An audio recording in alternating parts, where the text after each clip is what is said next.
What is the Shroud of Turin? Many Christians maintain that it is a modern-day miracle, proof that Jesus was crucified and buried in a tomb, and then presumably raised from the dead, but not before leaving an imprint on the shroud that covered his body, complete with the marks left by the nails used to crucify him. But what is the truth of the matter? Here are some facts about the Shroud of Turin. 1. The earliest historical record of the shroud even existing is from the 14th century, and in that record it is declared to be a forgery by a bishop.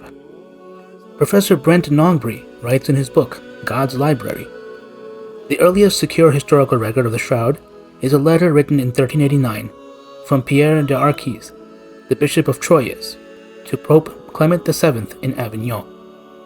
The bishop had complained to the anti-pope that the shroud, a cleverly painted cloth, was falsely being presented as the actual burial cloth used to wrap Jesus. Although the bishop believed this cloth was a more recently produced fraud, many others, both in his era and even in our own day, have regarded it as the authentic shroud used to cover Jesus. The fact that the shroud is unknown in the historical record until the 1300s would immediately raise a red flag. If it is authentic, why is there no record of it in the entire history of Christendom until the 14th century? Why does it magically appear in the 1300s? 2. To add insult to injury, the shroud has been conclusively dated to the 13th or 14th century CE, more than 1,000 years after Jesus, and is thought to be a work of art by an unknown artist. Radiocarbon analysis has shown, conclusively, that the shroud is indeed from the time of Pierre de Arquis.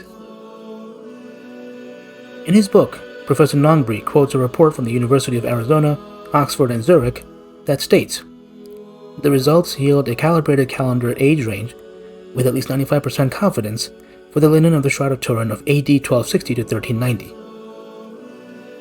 3. The shroud actually depicts a body with bloodstains that are more consistent with a standing person rather than a corpse laying in a tomb. This lends further support to the theory that the shroud is nothing more than an artistic representation. In a 2018 study published in the Journal of Forensic Sciences, a bloodstains pattern analysis, or BPA, was performed. Among the findings of the study was that the trickle from the nail wound on the dorsal forearm, or the back of the lower arm, demonstrated that to obtain the same pattern present on the man of the shroud, the individual would have to be in a standing position with his upper limbs raised at an angle between 80 degrees and 100 degrees. Also, the direction of the short blood rivulets on the back of the hand would require a standing subject with arms nailed at a 45-degree angle. In both cases, the authors concluded that the theory of post-mortem bleeding in a reclining subject needs to be rejected. In other words, the bloodstains are not consistent with a corpse in a tomb, but rather a standing individual.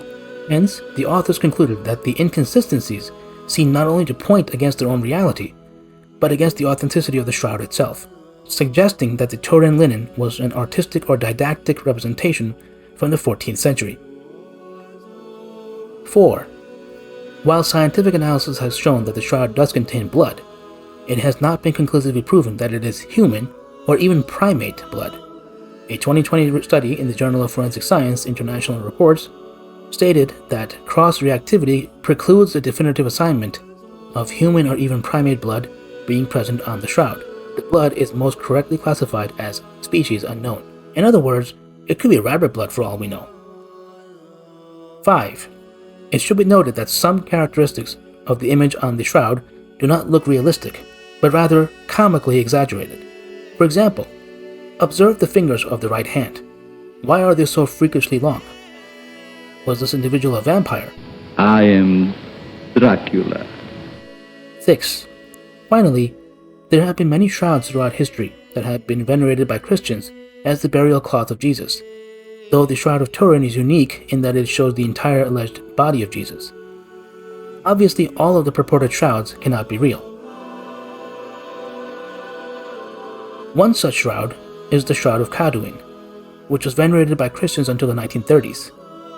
Christians even made pilgrimages to the site of the Shroud, as they do now with the Shroud of Turin, until it was proven beyond doubt that the alleged shroud from the 1st century CE was actually, and rather ironically, an Islamic cloth from 11th century Egypt. Indeed, there were many other such shrouds, but historians have traced their origins to no earlier than the 6th century. Professor Andrea Nicolati observes that until the second half of the 6th century, no one had ever looked for Jesus' burial cloths, and there was no record of them.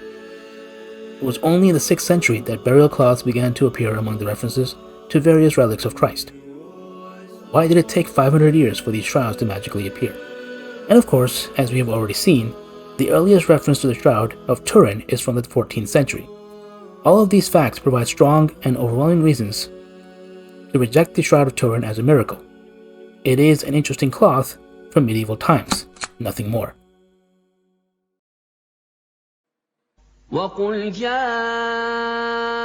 الْحَقُّ وَزَهَقَ الْبَاطِلُ إِنَّ الْبَاطِلَ كَانَ زَهُوقًا